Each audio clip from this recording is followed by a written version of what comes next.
Hey, what's up, guys? This is John from TheUndercoverBrony, and I am here with a very special individual. She goes around and does a lot of cons, a lot of con panels, and she also writes a little different side stories for Fallout Equestria. Fiaura the Tank Girl, how are you today? I am waking up and realizing that I shouldn't raise my arms right now because I have archery injuries on my arms. So, first question I have for you is something I ask everyone because I love the answer. It's always so widely varied. But what is your Brony story? How did you get into the fandom? In 2016, I was contacted by a member of BabsCon's staff because they needed a professional actor to come play a mascot villain. Hmm. I had no idea what bronies were. I had no idea any information up to that point. I tried out for the role. I read the every time that you're doing like acting stuff, they hand you this thing called a dramaticus personas. That's basically this is what this character is in two Hmm. paragraphs. And I Yep. read it, and I read her lines, and I went, "This is Juliet's mom with power."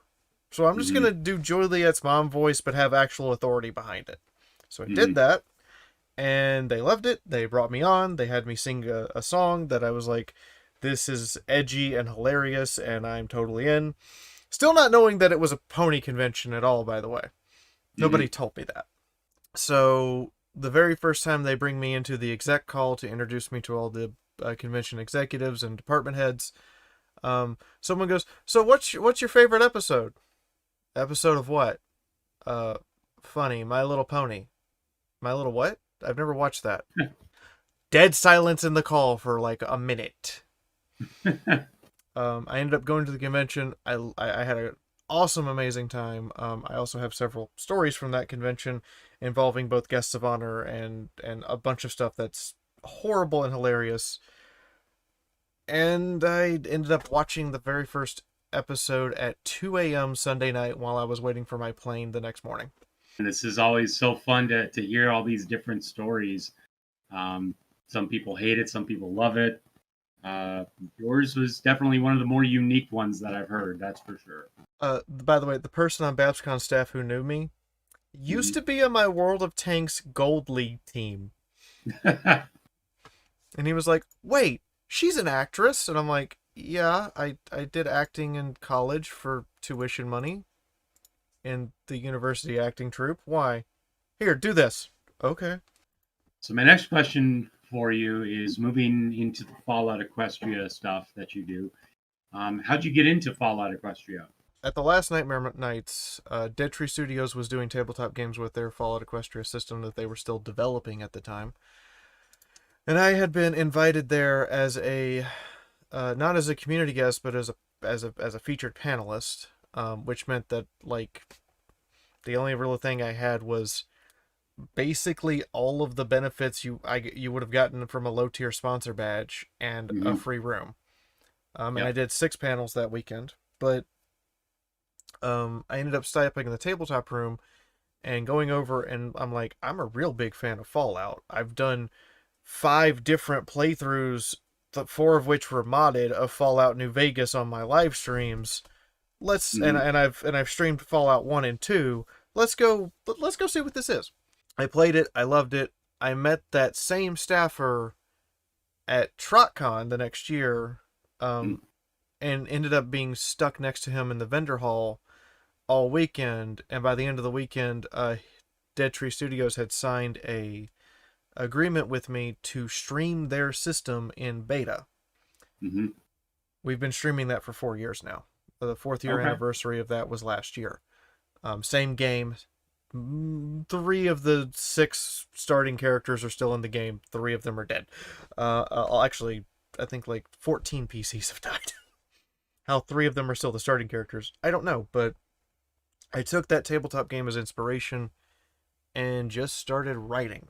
Um, because someone came up to me at that same TrotCon and presented me with a giant folder of printouts of things I did in college for money.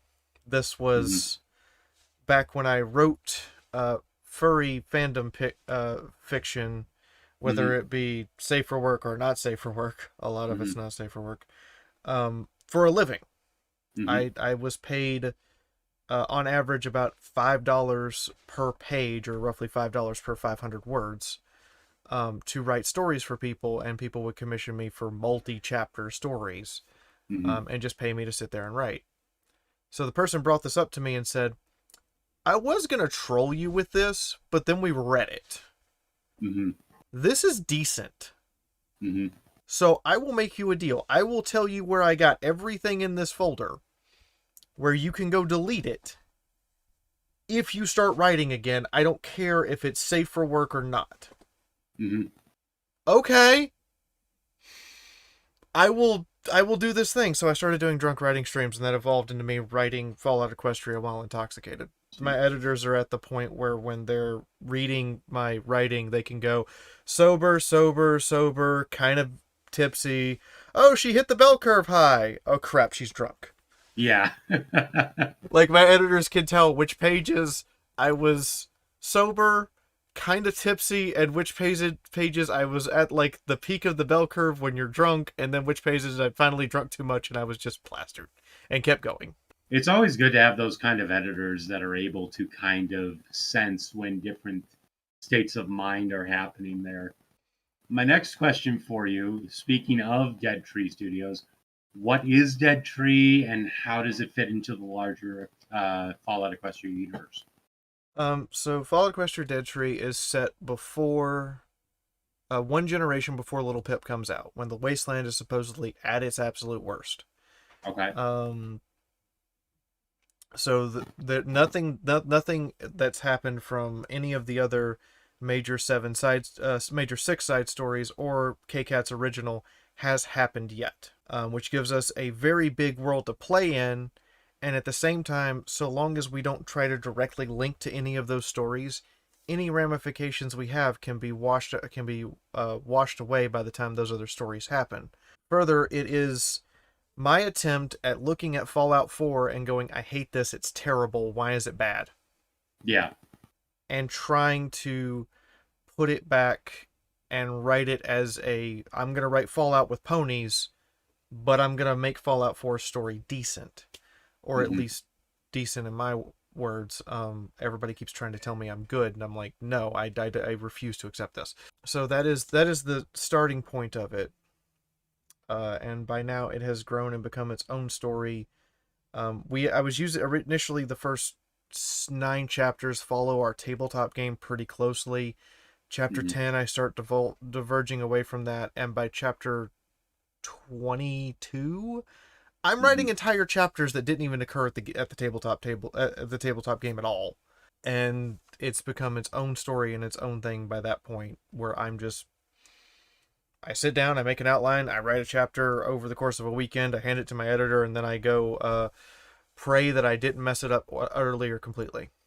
So my next question for you is, your OC is called Wandering Sunrise. How did you come up with that character? The name was, I wanted something that would be kind of the idea of the gypsy who comes home. So basically something that wanders around but always comes back to the same spot. The sunrise wanders around the sky, but every morning if you look to the east, it'll be there in the morning. So that's how I came up with the name. As far as the coloration of the character, I had nothing to do with that. The original character I handed Moonhoof was white with red hair and an orange tail, and was an earth pony. What I got back was a green earth pony with a red mane and a white stripe and an orange tail and a white stripe, and a cutie mark had been added that I had no idea where it came from. And Moonhoof still, to this day, has not told me where that came from. I have been using this as my OC for almost 4 years, and I still don't know why she's green or where her cutie mark comes from. That's also a very unique take on the original character. Bringing it in and having it completely change on you and not know what you're getting back. I just rolled with it. What I had originally written was a stable dweller who had been put into stasis, Hmm. via the because I'd done a lot of reading before I ever started writing or making a character. I'd done a lot of that reading, so that I knew about Project Horizon's stasis tanks. I knew about the end of Little Pip's adventure, seeing the one pony weather system and how it worked. So I knew that stuff, and I knew about Hmm. the freezing technology from Fallout 4. So I said, okay, sure, let's use this. What I wanted to do was take a pony from the pre-war, throw her into the post-war, and try to start fixing Fallout 4, with the starting point being the parents are an uninteresting story. Play the kid. Hmm. So that's what I did. What that's evolved into is its own character at this point that I'm. Ugh. We've done the outline for the first 6 chapters of book 4. I need an adult. But my next question is, you are into the wider convention circuit, pony or not. Um, but I know that it talks with the psychology, science, and physics about different parts of any given show. What has been your favorite thing about doing those panels? Um, I did the science of My Hero Academia in 2019 at OhioCon in Columbus, Ohio, which has Hmm. like 40,000 people at it. It takes place in the Columbus Convention Center. And sitting there going over the physics of everything from like Deku punching to the biology to how gravity works to all these other things, I came to this and I said, the freakiest thing here, however, is Frog Girl and her tongue. Hmm. And everyone was like, excuse me? And then I sat there and I had mathed out how long it had to be, what force it could apply, and all the things that tongue could possibly do. And I said, this is by far the freakiest, deakiest, most utilitarian superpower I've ever seen. And she could actually hit you with the whip of that tongue, like she were whipping a rawhide whip at a lion, harder any than Deku could ever hope to punch. Hmm. And it came out to something like half the force of a nuclear warhead. She could literally whip you so hard that it could hit the air next to your head and your head would explode. That makes a lot more sense why she became my favorite character in that show. So, but So that was one of my favorite moments, and another one was doing the psychology.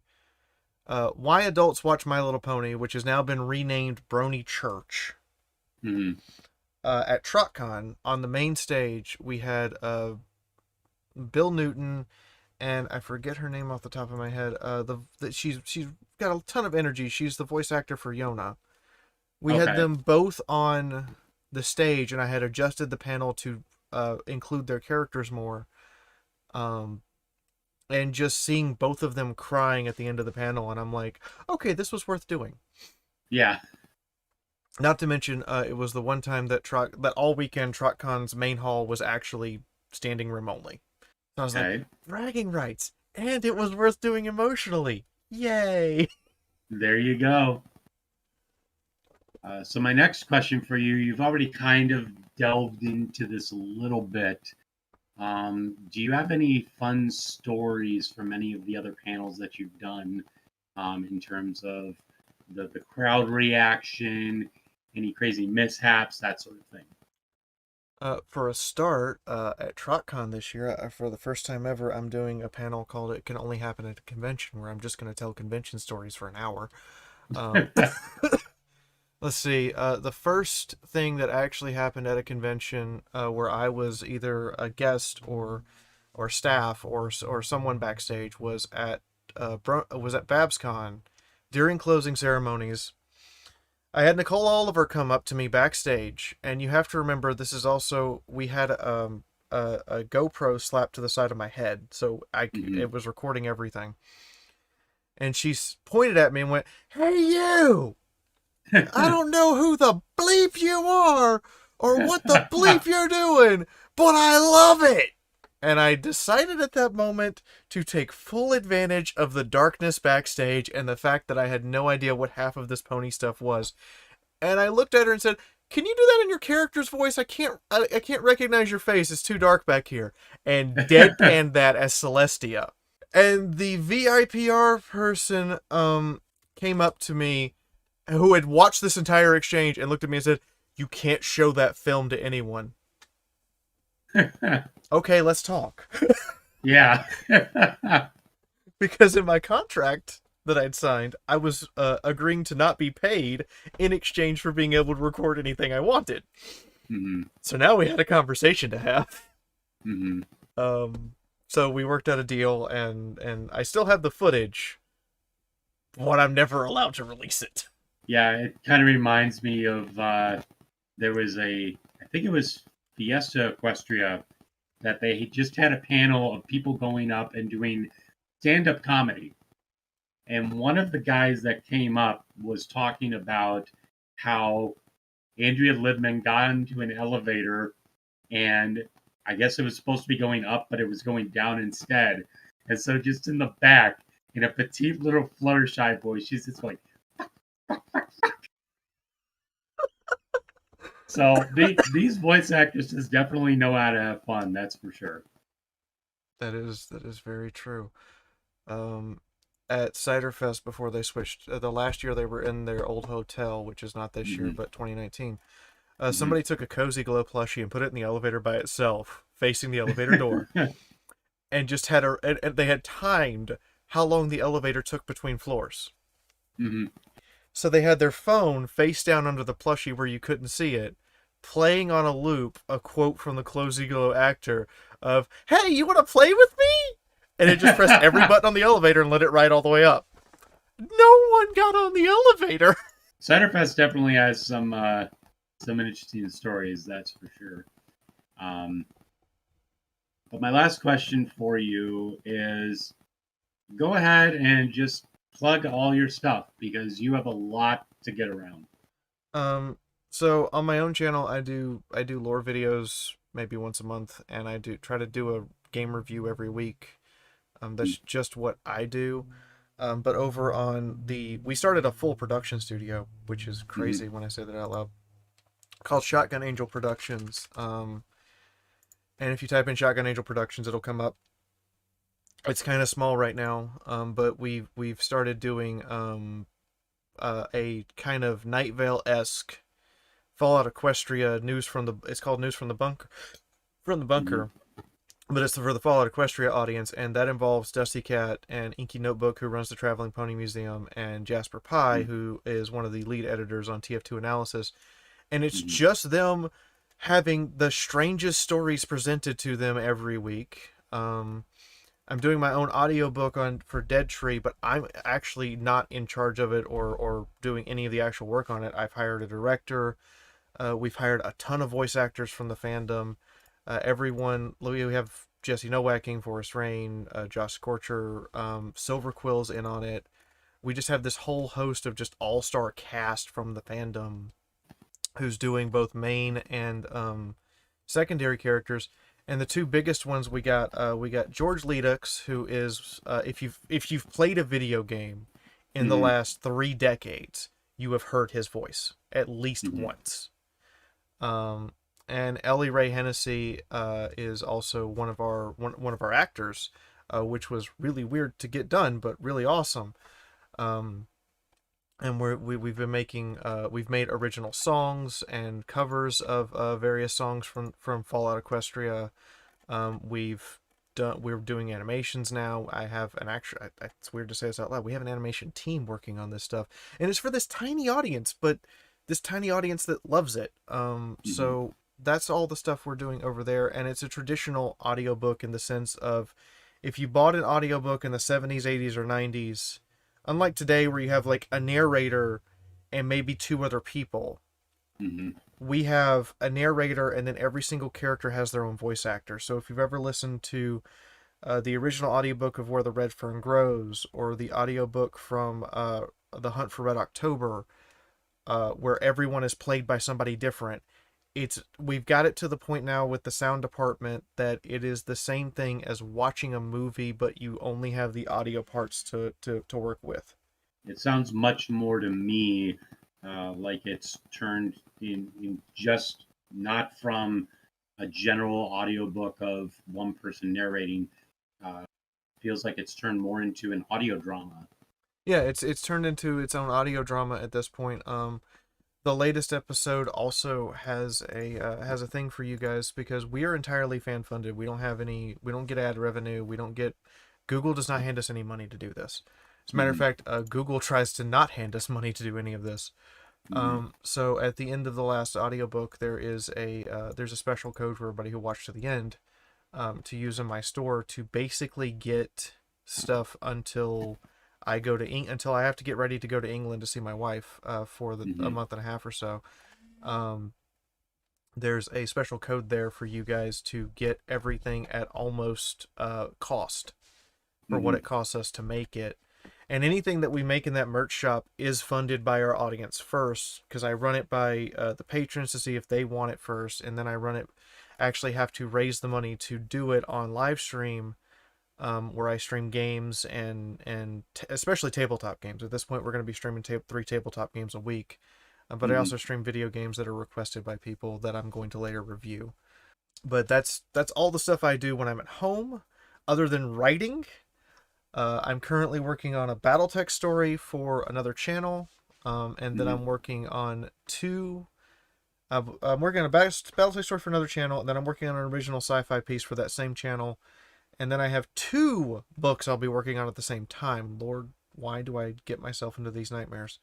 Mm-hmm. Which is book 4 for Fallout Equestria Dead Tree, and in July, I signed a deal with Games Workshop to produce a Okay. novel.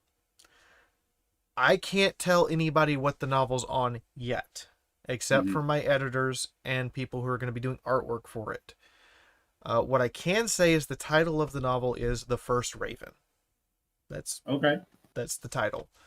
Um, and I can say that I'm not working with any of the big canon characters. So there's no Primarchs, there's no there's no huge big Warhammer names that will actually appear in the novel. I'm going to have to create most of everything that's going to go with this, save for the setting and everything else. But Games Workshop is paying me $70,000 to produce a novel. Oh wow.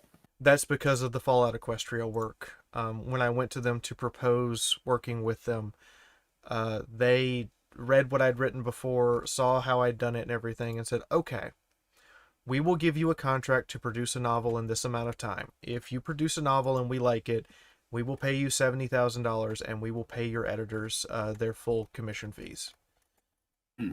Okay. Yeah. So That's wonderful.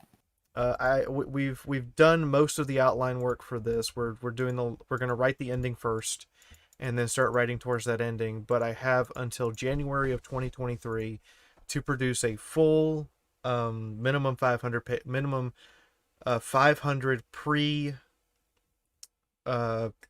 pre-formatting page novel. So thank you very much for coming on. This was an absolute blast to do. And without further ado, that's it from me, John. Hi, I'm Fiora, and thanks for having me. I look forward to seeing this up, and I look forward to seeing people's reaction to it. Have a wonderful night, everyone. And peace out, Dragon.